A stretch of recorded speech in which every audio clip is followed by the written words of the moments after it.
High friend आमी Mita welcome to my channel blessings cake.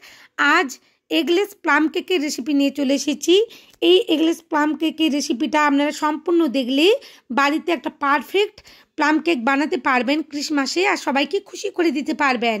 এই কেকটা দেখতেও যেমন সুন্দর হয়, খেতেও অসাধারণ হয়। এই কেকটা আমি গ্যাস ওভেন আর ওটিজি দুটোতেই বানিয়ে দেখিয়েছি। চলুন প্রথমেই ড্রাই ফ্রুটগুলো আমি কিভাবে কেটেছি দেখিয়ে দেব। একটা অরেঞ্জ নিয়ে নিয়েছি, অরেঞ্জের মধ্যেই আমি এই ড্রাই ফ্রুটগুলোকে সোপ করে রাখবো। প্রথমে আমি ফুটি ফুটি এখানে ক্যানচেরি আর এখানে apricot, black raisin, white raisin সমস্ত কিছু নিয়ে নিয়েছি। আর এখানে কিউই নিয়ে নিয়েছি, কিউইগুলো খুব সুন্দর দেখাচ্ছে সবুজ কালারের। আর এখানে এই হলুদগুলো অ্যাপ্রিকট। অনেক রকমের ড্রাই ফ্রুট নিয়েছি, ক্যানবেরি নিয়েছি, আর এগুলো কিশমিশ, আর এগুলো একদিকে ড্রাই ফ্রুট আর একদিকে ড্রাই নাট নিয়েছি। ড্রাই নাটগুলো আমি সোপ করব না, ড্রাই ফ্রুটগুলো সোপ করব। প্রথমে ড্রাই নাটগুলো আপনাদের কেটে দেখিয়ে দিচ্ছি। একটা পাথরের চোপা নিয়ে নিয়েছি, তার মধ্যে ছোট ছোট করে একটা ছুরি দিয়ে আমি ড্রাই ফ্রুটগুলো কেটে নিচ্ছি। একটু বড় রাখতে হবে যাতে মুখের মধ্যে কেকটা খাওয়ার সময় ড্রাই ফ্রুটগুলো পড়ে। ড্রাই নাটগুলো, এগুলো ড্রাই নাট, এগুলো আমি সোপ করব না। আমি এখানে অরেঞ্জ নিয়ে নিয়েছি একটা, আপনারা এখানে ফ্রুট জুসও নিতে পারেন, কোনো অসুবিধে নেই। আর যারা রাম দিয়ে করতে চান তারা অবশ্য রাম নিতেই পারেন, কোনো অসুবিধে নেই। দেখুন সমস্ত ড্রাই নাটগুলো আমার কাটা হয়ে গেছে। এবার ডেকোরেশনের জন্য যে ড্রাই নাটগুলো ব্যবহার করব সেগুলো দুভাগ করে নিচ্ছি। এইভাবে দুভাগ করে নিতে হবে, সাবধানে কাজটা করতে হবে কারণ ছুরি ধারালো থাকে। ধীরে ধীরে আমি কাজটা করে নিচ্ছি। ভিডিওটা একটু বড় করেছি যাতে সম্পূর্ণ কিভাবে আমি এই কেক দুটো ভালোভাবে বানিয়েছি সম্পূর্ণটাই দেখানোর জন্য। তো স্কিপ না করে আপনারা এই ভিডিওটা সম্পূর্ণ দেখলে বাড়িতে একটা পারফেক্ট ড্রাই ফ্রুট বানাতে পারবেন, dry fruit cake, eggless dry fruit cake বানাতে পারবেন। দেখুন ধীরে ধীরে কত সুন্দরভাবে কেটে নিচ্ছি আমি, সমস্ত ড্রাই ফ্রুটগুলো কেটে নিচ্ছি। এবার ছোট ছোট করে কাটতে হবে, বেশি বড় রাখা যাবে না, আর কাজটা ধীরে ধীরে করতে হবে। দেখুন একটু একটু করে সমস্ত ড্রাই ফ্রুটগুলো আমার কাটা হয়ে গেছে। কিশমিশগুলো ছোট ছোট একটু কেটে নিয়েছি, যেগুলো ডেকোরেশনের জন্যে রেখেছিলাম সেগুলো কাটছি না, একটু বড়ই রেখেছি। যেগুলো একটু বড় ছিল সেগুলো কেটে নিচ্ছি। একটু মিডিয়াম সাইজ করে সমস্ত ড্রাই ফ্রুটগুলো কাটা হয়ে গেছে, একটা বাটির মধ্যে নিয়ে নিয়েছি সমস্ত ড্রাই ফ্রুটগুলো। এরপর অরেঞ্জ জুসে আমি এটা সোপ করে রাখবো। এখানে একটু ওজন করে দেখিয়ে দেব ভেবেছিলাম, ভুল করে ফেলেছি। দুটো অলরেডি আমি কোয়া অরেঞ্জের এখানে রস বের করে নিয়েছি, সেটা 20 গ্রামের মতন ধরেই নেব। তারপরে বাকিটা আমি আরও 20 থেকে 25 গ্রাম নিয়ে নেব। মোট 40 থেকে 45 গ্রাম অরেঞ্জ জুসের মধ্যে এই ড্রাই ফ্রুটগুলোকে ডুবিয়ে নিলে খুব ভালোভাবে সোপ করে যাবে। সমস্ত যে অরেঞ্জের জুসটা থাকবে সমস্ত অরেঞ্জের জুসটা সোপ করে নেবে, তাহলে আর কোনো তরল ভাব হবে না। আমি এটা 2 ঘন্টার মধ্যে ভিজিয়ে রেখে দেব।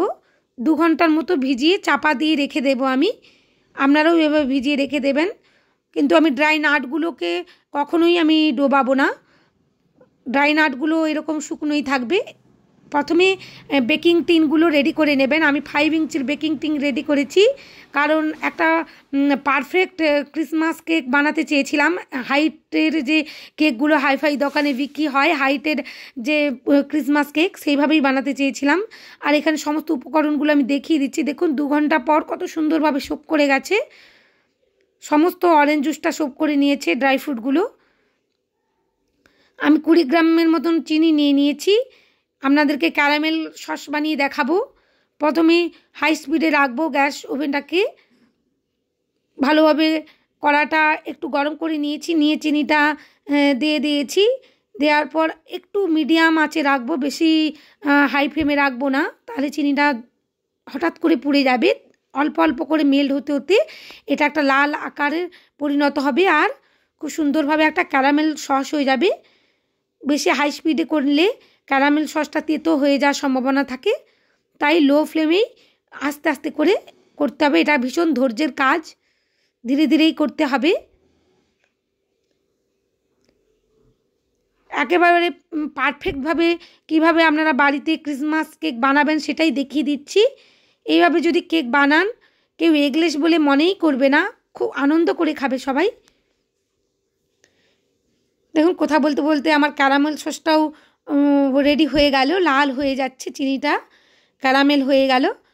এখানে আমি 6 টেবিল স্পুন ওয়াটার দিয়ে দেব, আপনাদের সামনে মেপেই দেখিয়ে দেব। দেখুন যখন এরকম ফেনার মতন হয়ে যাবে সেই পর্যায়ে এসে দিয়ে দিতে হবে 6 টেবিল স্পুন ওয়াটার।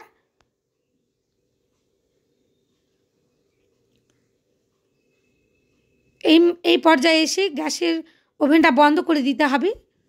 আমি গ্যাস ওভেনটা বন্ধ করে দিয়েছি। এরপর ধীরে ধীরে কড়ার মধ্যেই মাখিয়ে নিতে হবে, একটা গাঢ় খুব সুন্দর লাল কালারের ক্যারামেল রেডি হয়ে যাবে। এইভাবে ক্যারামেল দিয়ে যদি কেক বানান কেকটার টেস্টও খুব সুন্দর হয় আর স্মেলও খুব সুন্দর আসে। এই কেকটা বানিয়ে যদি আপনি বাড়ির লোককে খাওয়ান তো কেউ দোকানের কেক আর খাবেই না, সবাই এই কেকটাই খেতে চাইবে। টক দই দিয়ে নিয়ে নিচ্ছি, সমস্ত কিছু উপকরণ আমি রুম টেম্পারেচারে নিয়েছি, বেশি গরম বা ঠান্ডা নেওয়া যাবে না কখনোই, সমস্ত কিছু রুম টেম্পারেচারে নিতে হবে। দইয়ের সাথে চিনিটা ভালোভাবে মাখিয়ে নেব। এখানে কোনো ইলেকট্রিক বিটার ব্যবহার করব না, সমস্ত কিছুটাই হ্যান্ড উইক্স দিয়ে বা স্প্যাচুলা দিয়ে করে নিলেই হবে। এরপর বাটার দিয়ে দিলাম, তেল দিয়ে দিলাম, বাটার আর তেলটাও ভালোভাবে মাখিয়ে নেব। সমস্ত কিছু উপকরণ আমি গ্রাম হিসেবে ডেসক্রিপশান বক্সে দিয়ে দেব, সেটা দেখে আপনারা একটা পারফেক্ট কেক বানাতে পারবেন। দেখুন আমার ছেলের ছায়া পড়ছে, ও দেখছে দাঁড়িয়ে দাঁড়িয়ে আমি কিভাবে কেক বানাচ্ছি। আমার মাখানো হয়ে গেল সমস্ত উপকরণগুলো। এরপর এসেন্স দিয়ে দিচ্ছি, এখানে ভ্যানিলা এসেন্স ব্যবহার করেছি। এরপর ময়দাটা আমি চেলে চেলেই দেব, ভালোভাবে ময়দাটা চেলে নিয়েছি। এরপর গুঁড়ো দুধটাও চেলে নেব।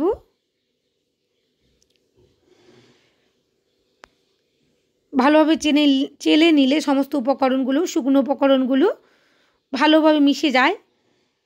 আমি দারুচিনি, লবঙ্গ, এলাচ, জায়ফল, একটু শুকনো আদা এগুলো দিয়ে আমি বানিয়ে রেখেছিলাম যে মশলাটা, সেটাও দিয়ে দিলাম। আর বেকিং পাউডার, বেকিং সোডাও দিয়ে দিচ্ছি, দিয়ে ভালোভাবে চেলে নেব। এইভাবে একটা শুকনো মশলা দিয়ে কেক বানালে, ড্রাই ফ্রুট কেক বানালে খুব সুন্দর স্মেল আসে আর খেতে খুব সুন্দর হয়। 2 টেবিল স্পুন ক্যারামেল দিয়ে দিলাম, দিয়ে ভালোভাবে মেখিয়ে নেব, আলতো হাতে মাখিয়ে নেব, বেশি তাড়াহুড়ো করা যাবে না এক্ষেত্রে।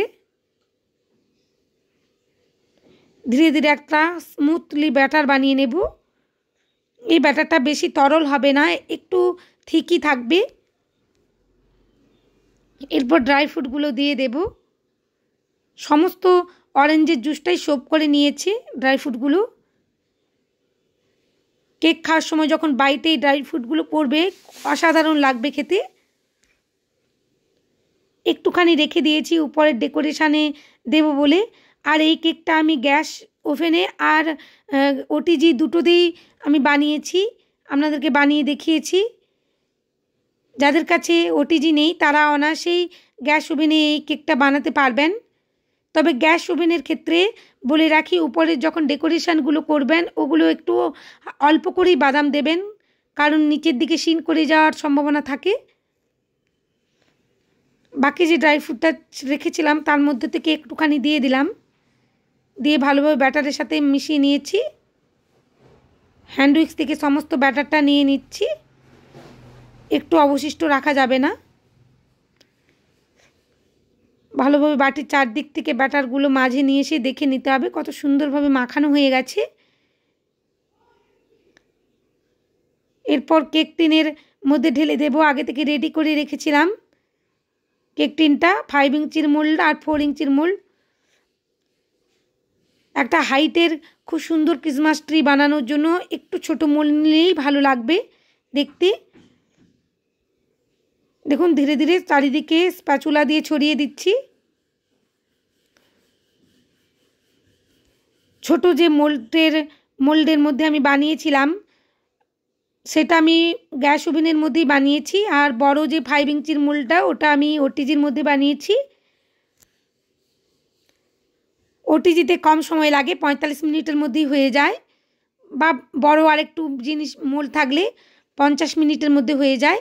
কিন্তু গ্যাস ওভেনে আমার 1 ঘন্টা 10 মিনিট লেগেছিল, 1 ঘন্টা 10 মিনিট লেগেছিল। দেখুন সোপ করে রাখা যে ড্রাই ফ্রুটগুলো উপরে দিলাম, যাতে ওভেনের তাপে না পুড়ে যায় ড্রাই ফ্রুটগুলো, তাই সোপ করে রাখা ড্রাই ফ্রুটগুলো দিলে ভালো। এরপর উপর থেকে ড্রাই নাটগুলোও সাজিয়ে দিচ্ছি, কাজু আর আমন্ড, এগুলো সমস্ত কিছু সাজিয়ে দিলে দেখতে ভালো লাগে কেকটা।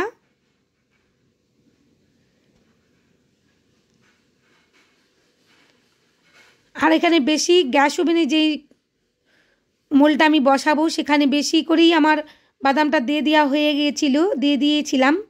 দেখুন আমি ওটিজিতে বসাতে নিয়ে গেছি, এখানে 150 ডিগ্রি সেন্টিগ্রেডে 45 থেকে 50 মিনিটের মধ্যে আমার এই কেকটা রেডি হয়ে গেছিলো।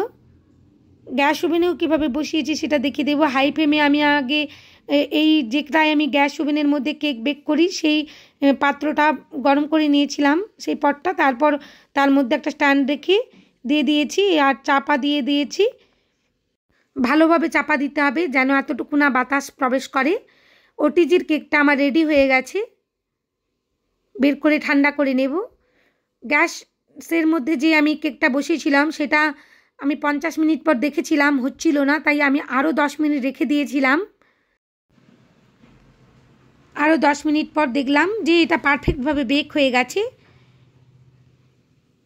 আপনাদের মোল্ড আউট করে দেখিয়ে দেব ঠান্ডা হলে। কত সুন্দর একটা perfect eggless dry fruit cake ready হয়ে গেছে। এই কেকগুলো যে এগলেস বোঝাই যাচ্ছে না, এত সুন্দর হাইট হয়েছে, এটা হাইফাই বেকারি দোকানের মতন হয়েছে। আমার এই কেকের রেসিপিটা যদি ভালো লেগে থাকে আপনাদের, প্লিজ বন্ধুরা আমার চ্যানেলটা সাবস্ক্রাইব করবেন, পাশে থাকা বেল আইকনটি ক্লিক করে দেবেন যাতে সমস্ত ভিডিওর নোটিফিকেশান আপনাদের কাছে পৌঁছে যায়। লাইক কমেন্ট শেয়ার করতে ভুলবেন না। আর অবশ্যই ক্রিসমাসে এই কেকটা বানিয়ে খাবেন আর সবাইকে খুশি করে দেবেন। দেখুন আমি ওজন করেও দেখিয়ে দিচ্ছি আপনাদের। আপনারা যারা বিজনেস করেন, কেকের যারা হোম ডেলিভারি করেন, তারা অনায়াসে এই কেকটা বানিয়ে ডেলিভারি করতে পারেন। কত সুন্দর হাইট এসেছে আর দেখতেও সুন্দর হয়েছে আর খেতেও অসাধারণ হয়েছে। থ্যাংক ইউ বন্ধুরা আমার এই ভিডিওটা দেখার জন্য, আর মেরি ক্রিসমাস।